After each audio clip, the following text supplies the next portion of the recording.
My new Scarlets jersey arrives and they get their first win of the season. Coincidence? My name's Mark. Let's talk rugby.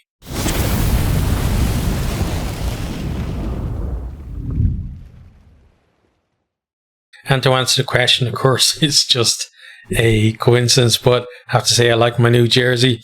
It's not this season's jersey, I believe it's actually last season one.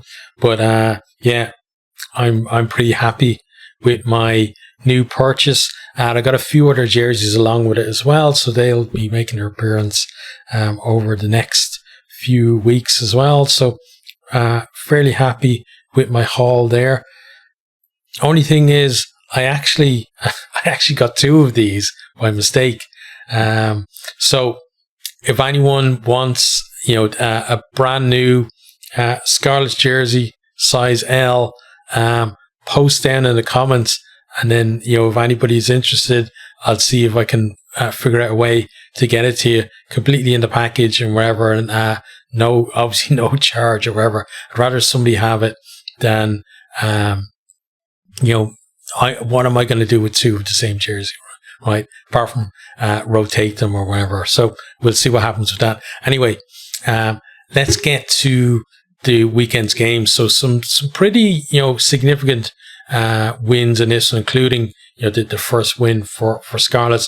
We're going to start with a more kind of predictable affair, and that was Glasgow 33, Zebre 3. So Glasgow, to go to their maul early on, and last season's top scorer, Johnny Matthews, he gets over to open the scoring. Who would have predicted that, hey? A maul try for Glasgow and Johnny Matthews is the scorer. Next then, some great interplay from Glasgow. They break the line into 22. Zebre actually do really well to halt Rowe just short of the post. Then Glasgow spread it wide and Dobie gets over in the corner. Then the Ray slots a penalty after Glasgow were playing the line, and that was Zebre's only points of the game. Xander Fagerson then drives it close to the line. Then Hugh Jones goes over to score.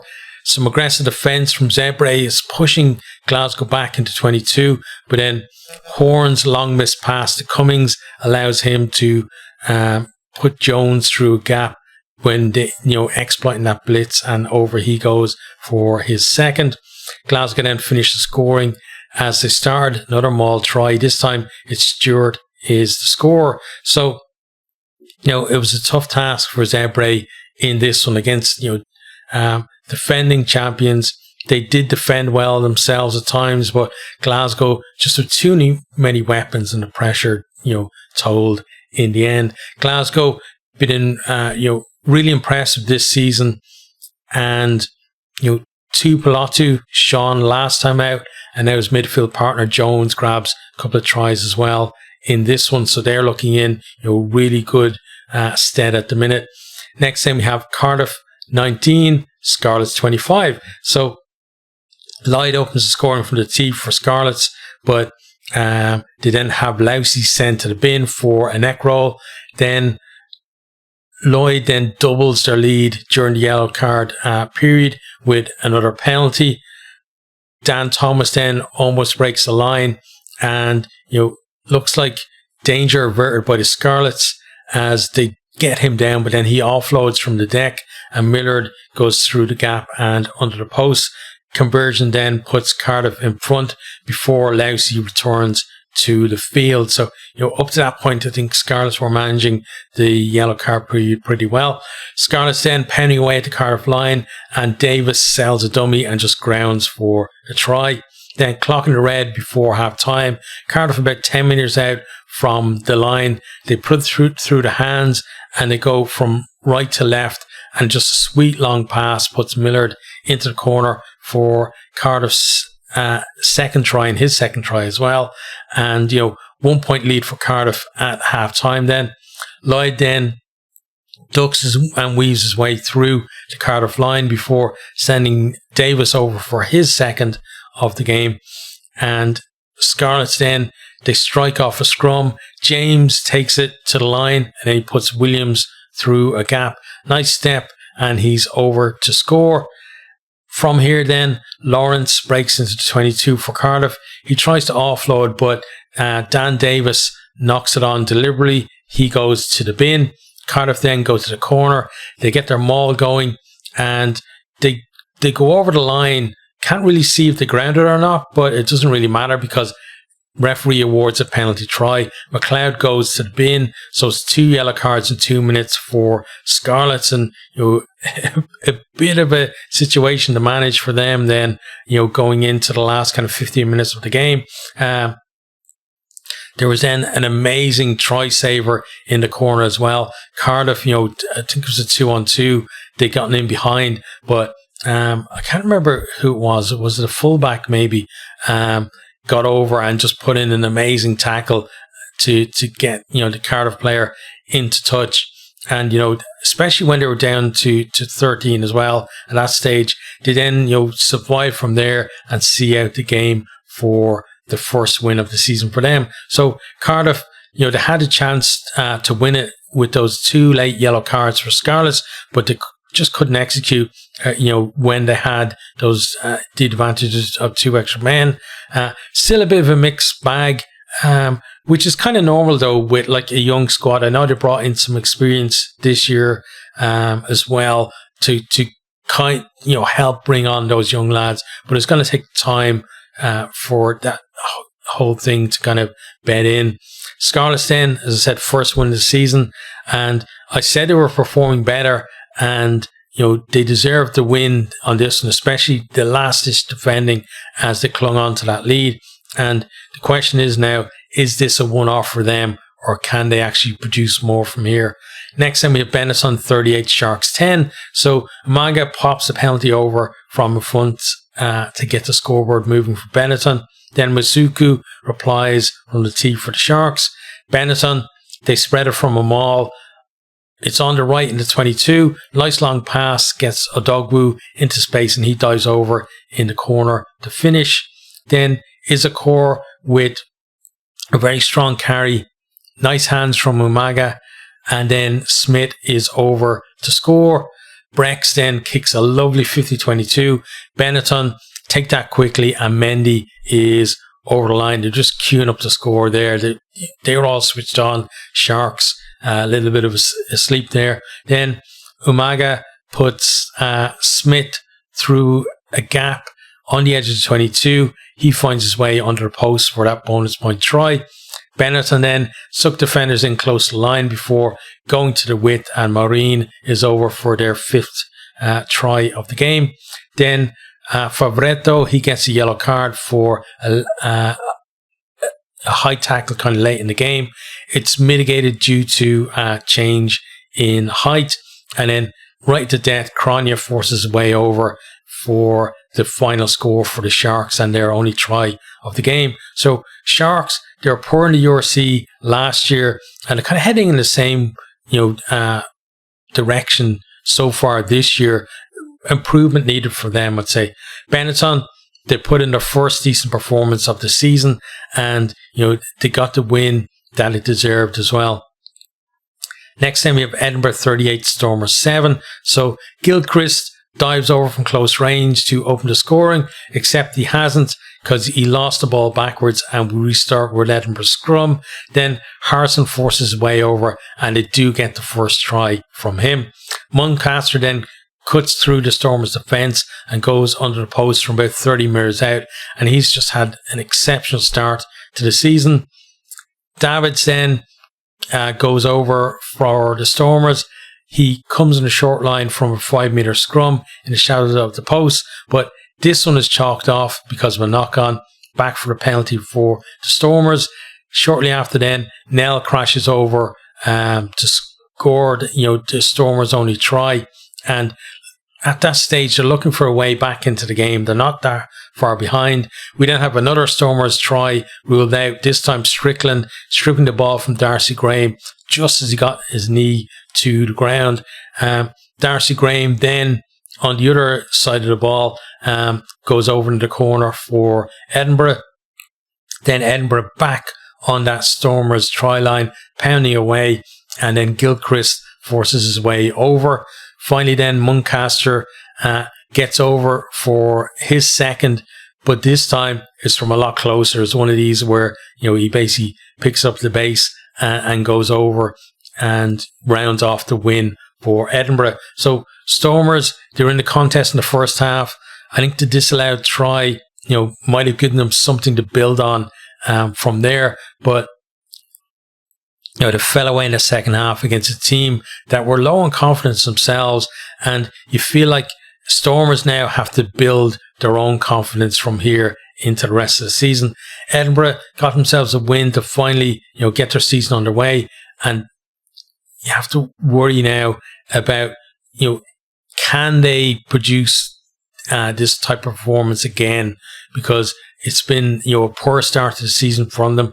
Obviously, great to get the win here, but you want to back that up with another performance. Next then, Leinster 26, Munster 12. So Leinster, they spread it from a line out. Furlong, great strong carry from him. Then it was well taken by Snyman as well. Frawley, he goes close. Then James gives a park. That lovely cutout wide pass that he gives out to Lowe, who scores in the corner.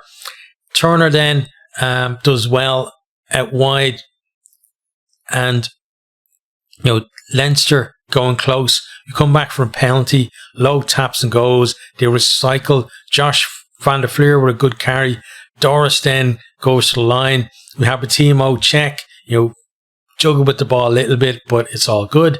Munster then halts what was a pretty ineffective maul from Leinster, but it did do the job of sucking in the Munster pack, and then Leinster spread it.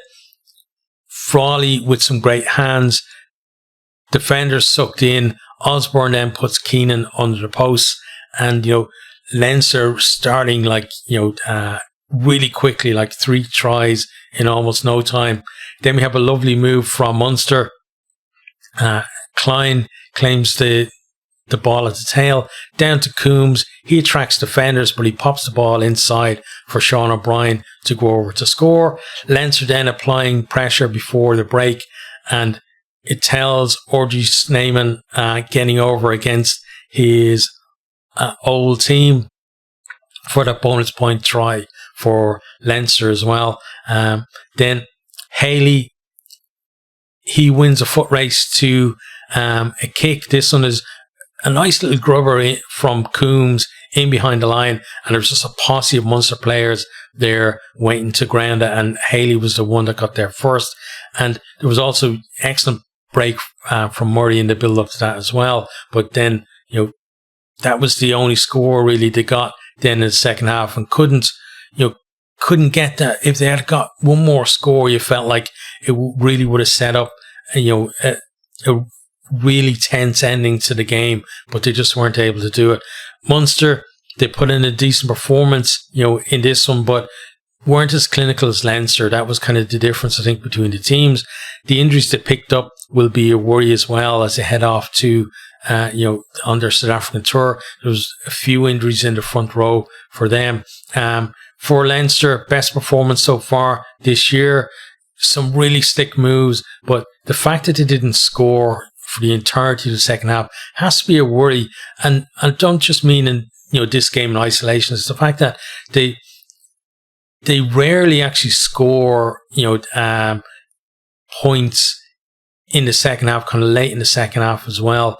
I think they scored a late try the last game, right, which was kind of a bit of an aberration for them in kind of, at least on recent form. So that's something that they got to look at, is maybe they're taking a foot off the gas, and could so easily have let Munster back into the game because of that. Next time we have Ospreys 19, Bulls 29. So Ospreys on attack, but ball goes to deck.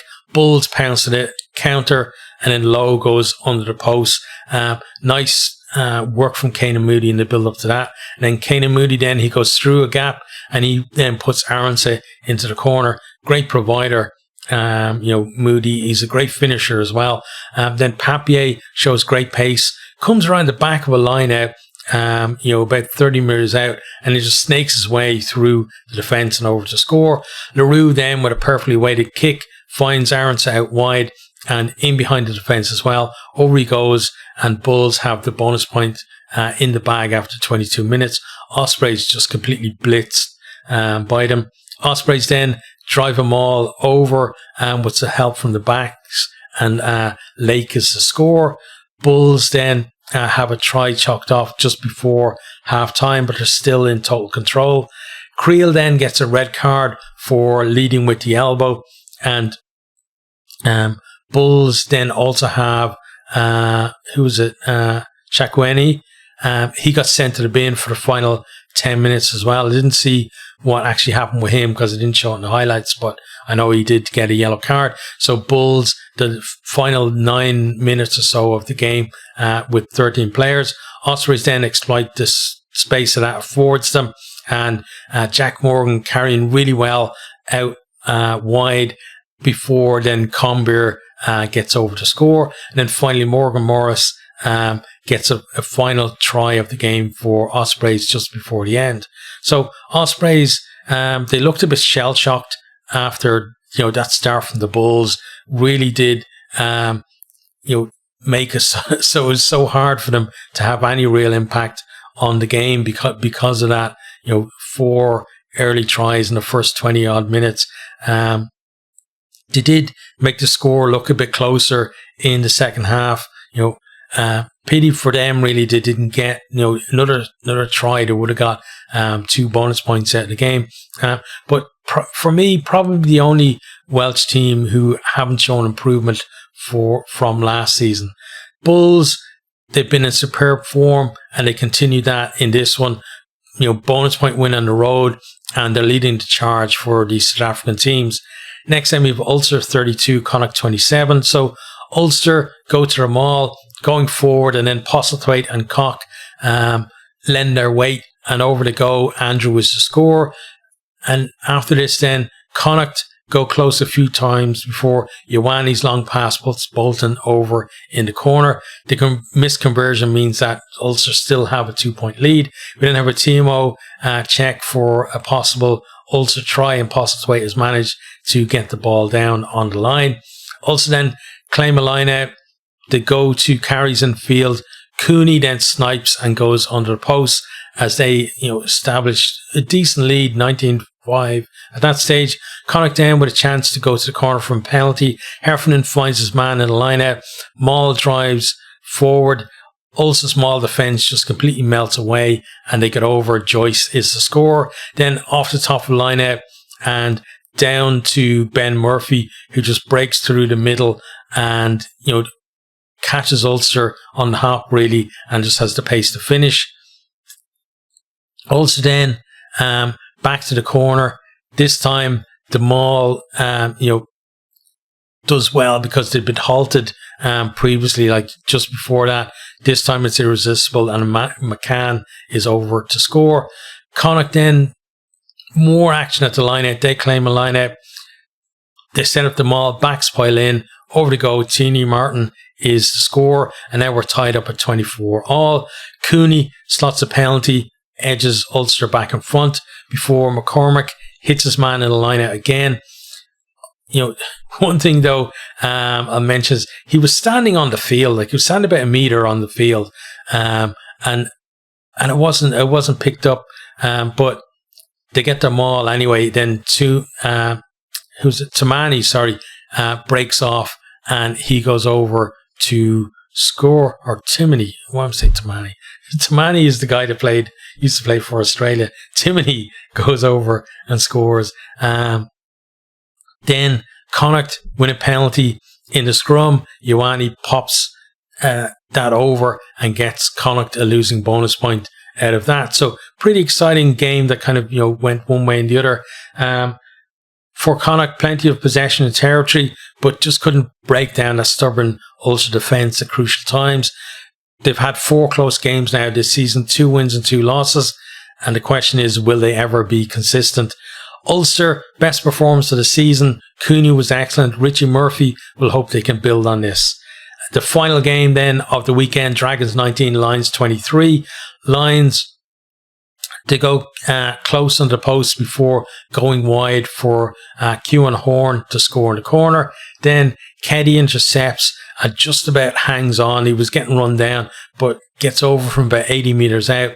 Then Marius goes to the bin for basically kicked the ball from Bob Rook when Rodri Williams was lifting it. Dragons then go up the line from the penalty. Mull makes good progress, splinters, and they're just short before Basham picks and goes over to score. Dragons then take the man off the ball, and Stain slots the penalty to keep the Lions in it. Another penalty then from him gives the Lions a lead in the opening minute of the second half, but doesn't last for long because pretty much from the restart, Dragons, they get into position. Some big carries, softens up the defence, and then Basham gets over again. Now Hamba then puts a penalty over to bring Lions back within 3 points, and they're crucial kicks, just keeping them there all the time, within range. Then Kearns and Van der Merwe combine out wide, back into Kearns. He bounces off, a very poor tackle, and then can't believe his luck, just goes over to score. He then wins the penalty as well, right at the end. Dragons kind of last ditch, trying to run it out from their own 22, but it gets stopped just outside. Lions get the ball off the field to end the game. So, Dragons, we can see they're far more competitive this year compared to last season, and this one definitely, we're in there with a chance to win it. I wouldn't go so far as saying that they deserve to win the game. Certainly deserve the losing bonus point though. Lions, we talked about the Bulls leading the charge for the South Africans. Right alongside them are the Lions. They've had some brilliant performances at home, and then they've gone on the road and they've got a win as well. So they're going to be on a major high, and it's great to see them having impact now, and hopefully that continues for the rest of the season. Okay, time for a quick look at the table. I almost forgot it. I actually ended the video and then I thought, oh yeah, the table. Right. So let's have a look here. So top of the table at the moment, Leinster 4 from 4. As I said, probably their best performance against Munster of the season. Haven't been amazing, but you can't really argue with maximum points. Next time we have Glasgow in second. So 3 wins and just that 1 loss against Ulster in the opening round. Looking really good as well. The Lions then, they're in third place. 2 big home wins, and then they back it up with a win on the road as well. Very similar to the Bulls down in fourth as well. So, those two going to be thereabouts, I think, this year if they can continue that. Connacht then in 5th place, 2 wins and 2 losses. So, certainly doing better than they did most of last season, but still, you'd like to see a few more wins and losses from them this year. Next then, Cardiff, 2 wins, 2 losses for them as well, in 6th place with 12 points. Continue down then to Munster, same record for them, on 11 points. Would have hoped to have gotten something against Leinster for them. Then Ulster move up to 8th place. Again, 2 wins out of 4 for them, and they round out the top 8 at the minute. Then we go down to Edinburgh, first win of the season for them, and a really good win too, and helps them at least with that points difference. Almost got it back to positive, but not quite. Next then we have Scarlets. Yay, Scarlets, right? 1 win and a draw for them, but you can see, the bonus points haven't been good to them, really. Even though, Edinburgh only have that 1 win still ahead of them in the table. Scarlets on 7 points. Dragons then also on 7 points. They got that losing bonus point this weekend as well to kind of, keep them up there. Benetton, another team that got the first win of the season, in 12th on 7 points. Ospreys then, as I said, for me, the Welsh team that has kind of taken a step backwards compared to the rest this year. And you can see it in their table position. They're below all of the other Welsh teams where, they were the top Welsh team last year. They're in 13th on 6 points. Sharks, another poor start to the season for them, down in 14th on 6 points. And that was, down where they were for most of the last season. Although, in fairness to them, they were actually bottom of the table for, a good stretch at the start of last season. So doing slightly better this year. Zebre then in 15th. So despite that brilliant win against Munster, still sinking down to kind of the normal place where they are.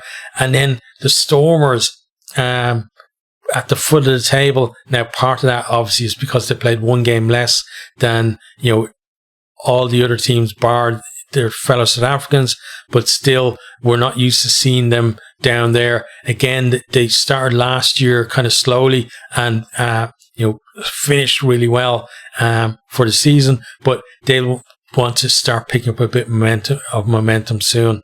Okay, so this time we can end the video. So I'll try and remember what I said the first time. Basically, let me know what you guys thought of the weekend down in the comments. And yeah, if anybody's interested in my other one of these jerseys, let me know. Obviously, I've only got one spare one, so first come, first serve. And I guess, if nobody wants it, then I'm gonna have to hope Scarlets win something, so I can be wearing a Scarlets jersey a lot more often. But that's it from me, and see you guys on the next one.